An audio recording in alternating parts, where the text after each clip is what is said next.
আসসালামু আলাইকুম। সকালের আয়োজনে চলে আসলাম সবজি রান্না।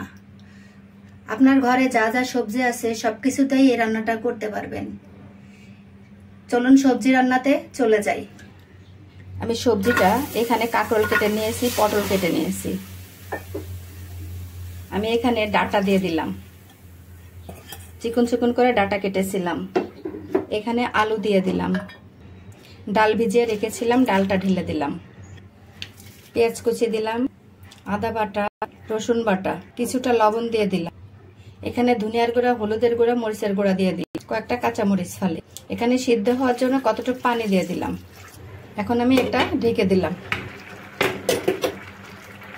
এখানে বেগুন দিয়ে দিচ্ছি কতগুলা, দিয়ে নাড়িয়ে আবার ঢেকে দিব।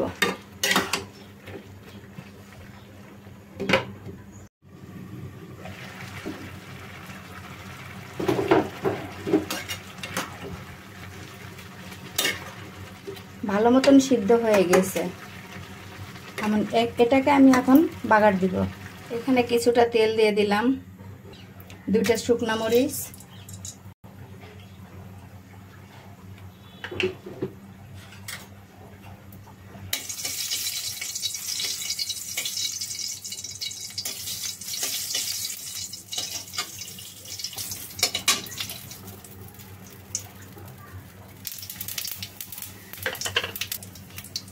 পেঁয়াজ আর রসুন দিয়ে দিলাম।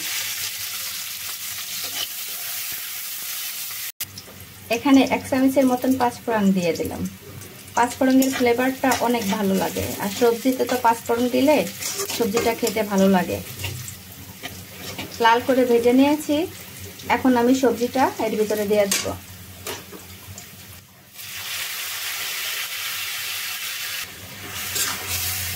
এখন ভালো মতন নাড়িয়ে দিব।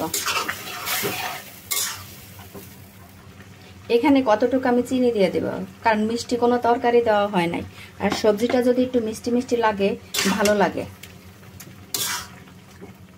যারা মিষ্টি দিতেও পারেন, নাও দিতেও পারেন, যার যেরকম পছন্দ সেভাবে রান্না করে নেবেন। তৈরি হয়ে গেল মজাদার সবজি।